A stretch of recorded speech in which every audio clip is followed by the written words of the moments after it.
Yellow just blocking in the house in my road. Gotta make her put it on. She don't like wearing clothes. Just left Concord, North Carolina. I was licking on booty and a whole lot of vagina. Eat a boozer with some ice cream. She'll remember you. Ice Cube make it chip like the winter do. See me with the crew. I done get some food. I see you looking like you do. Had to make a move, It's me and my goonies gonna be gripping the toolie. They think it's a game to me and the gang is gonna play Call of Duty. Cause when it comes to the static, oh my is steady active. Catch you lacking in traffic, giving close caskets. I'm in my lane when I'm spinning the block and I'm putting the pain. What up, y'all? Snake Almighty, aka the global dark-skinned ambassador, with another true story. This is a lesson, this is a story, and the message that I want to be made in this video is this is potentially what can happen to a young black boy growing up in the inner city with no proper male guidance, without his father, without an older brother or uncle, without anyone older than him around him to influence him in the right direction. This is what this story is about. Before we get into it, hit that like button, share the video, press the bell so you get notifications of this video. This story is about how I wanted to become blood when I was 16 years old. Not because I initially always wanted to turn blood, but I was just going through this phase in my life where I was just down for the cause. Like I was GFC, we was banging hard, we was outside doing a lot of bad things. And this was around the same time in my hood where I'm noticing more the blood affiliations of the older people on the block. And I'm noticing how some of the people around my age or a little bit older who I had some type of positive rapport with, they was turning blood. Now, I never asked to be blood. But what it was there's this older guy on the block, right, who gets locked up a lot. He happened to have came home around this time. And like I said, you know, me and the boys, we was just outside every day, robbing people, beating people up, sticking people up, doing a whole bunch of things we wasn't supposed to be doing. And this is the type of person who I would say was a predator. I'm gonna call this person a predator for the simple fact that when I think about it now, this is somebody who never, not one time, encouraged me to do anything positive, never spoke positive, never spoke in a positive mind about anything or anyone, at least not around me. And this is a person who I looked up to for the simple fact that, you know, I was a young, impressionable teenager, and I was one of those kids who just looked up to people who were gang members, drug dealers, violent people who can't keep a job, a regular job, can't sustain a regular lifestyle, and they always in and out of jail. Those were, in a sense, my heroes. This particular person, right, whose name I'm not gonna mention, this particular person said, hey yo, Juju, man, you doing your thing out here, man, you know what I'm saying? It might be time for you to come home. And you know, I don't know what that means. I'm like, come home? I'm already home. Like, what you mean? Like, yo, man, it's time for you to put that red flag on. So, at the time, he was scouting, looking for drops, people who he wanted to put under him for this particular blood gang set. Now, I went into contemplating if I wanted to do this.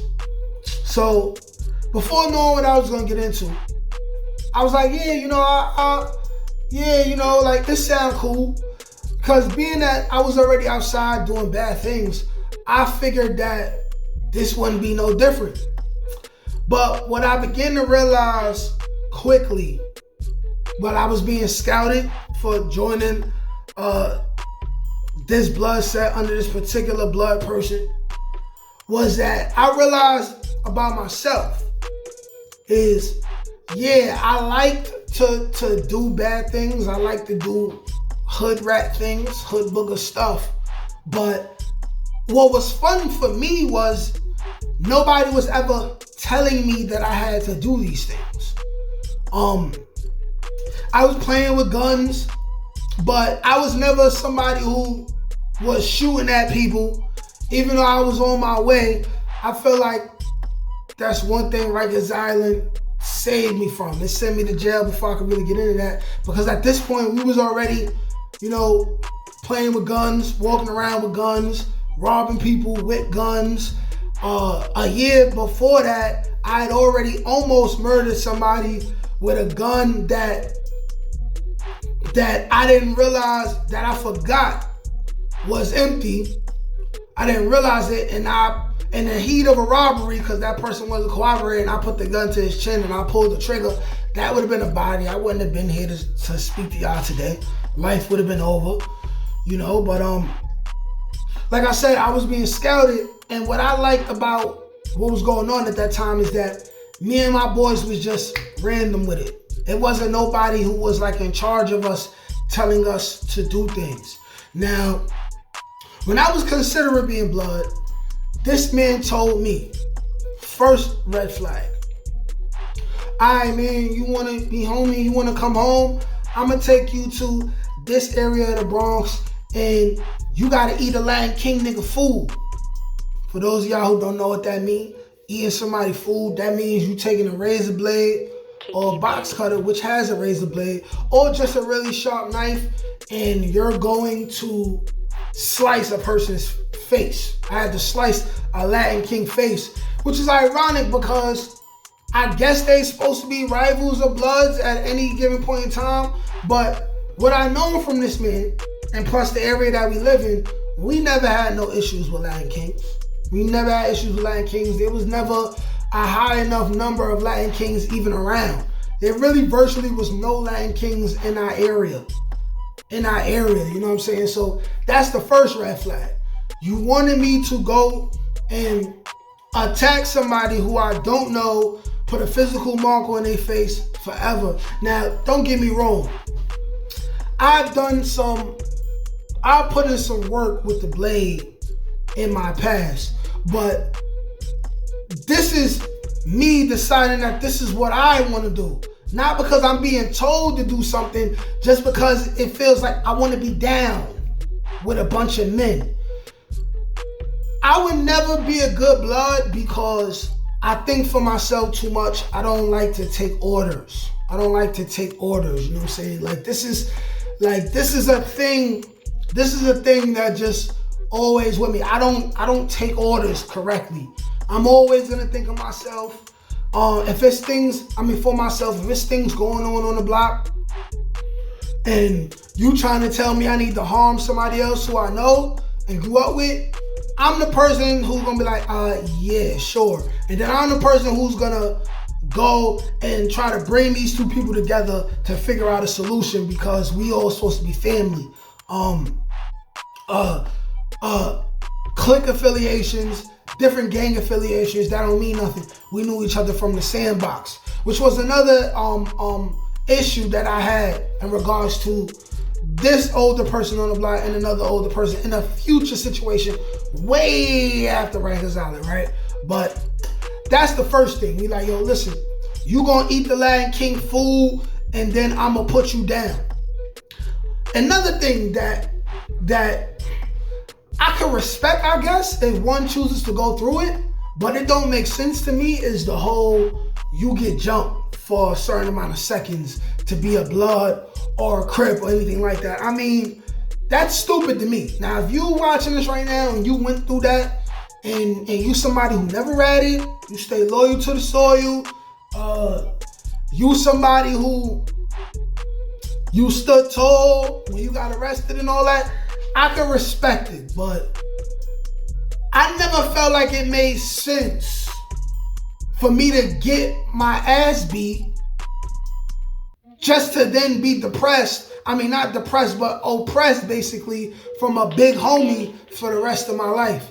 And like I said, I just have a difference of opinion. If you happen to be a Blood or Crip watching this right now and you feel some type of way, it's probably because you're not a boss of that civilization. Of that organization. If you're a boss and you watching this video, you're not gonna feel away because you're not the person who's being led to be a crash dummy.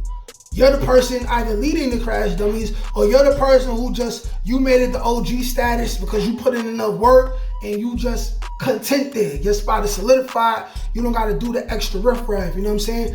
And the other thing that struck me odd, right, when I was being recruited to be a Blood at 16 years old, this same person said, hey, listen, another thing what we gonna do is, he said, after you eat the Lion King food, I'm gonna put you down, right? I'm gonna give you your own gun, and I'm gonna give you some packs. You don't gotta do much. All you gotta do is stand in the front of the building, and I'm gonna send all the fiends to you. Mind you, this is somebody who caught 1-2 felonies, spent a very significant amount of his own time in jail.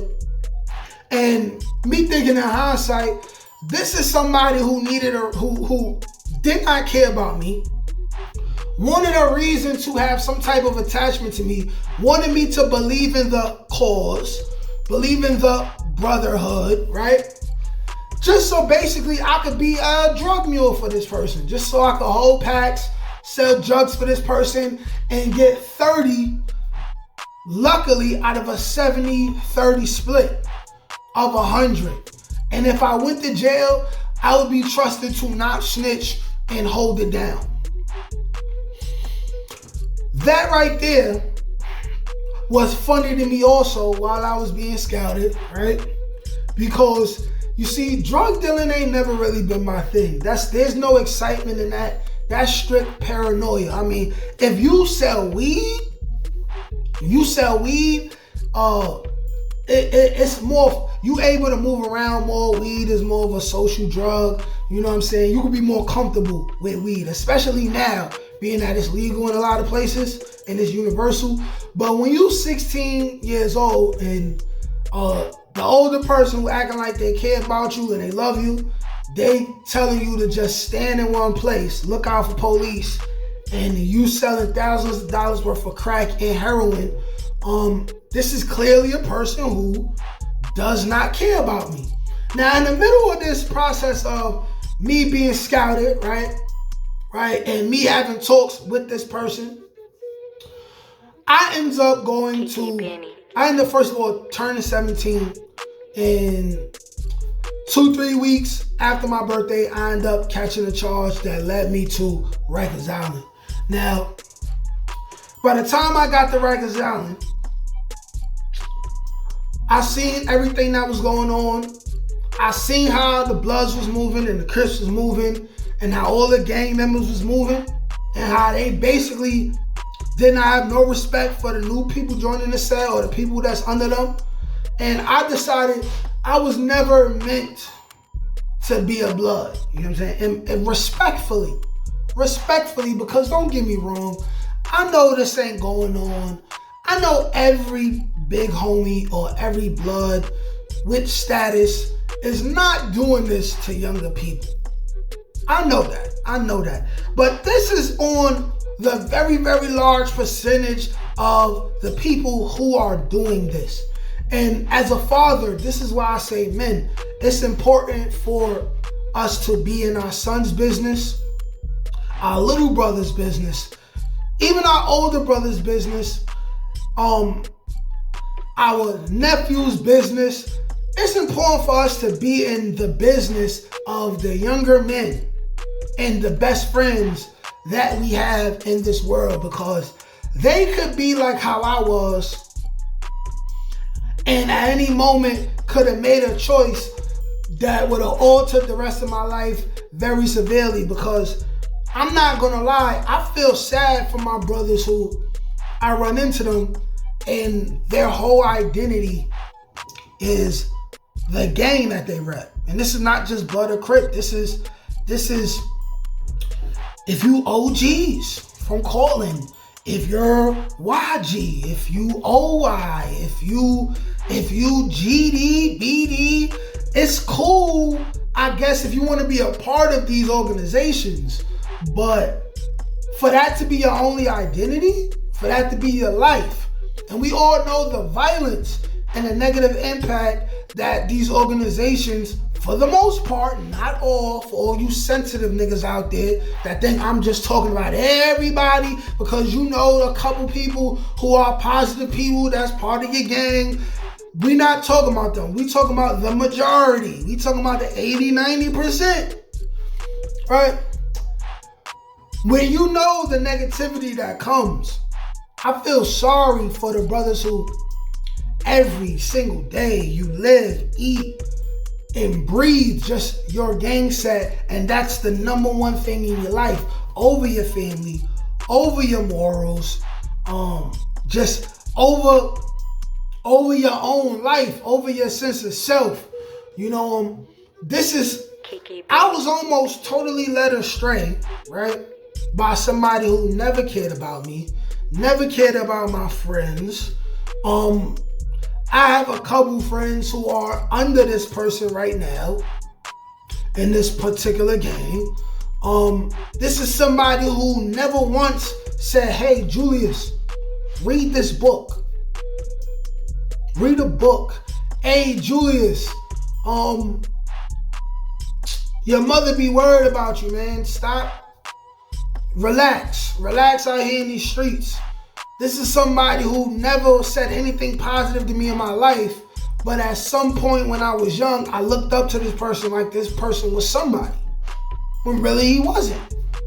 And there's a lot of people who think they somebody, but they nobody, and they don't have nothing positive, nothing beneficial in a form of advice or lifestyle-wise to me when I was young, but now it's to our brothers, nephews, sons. And that's the story, man.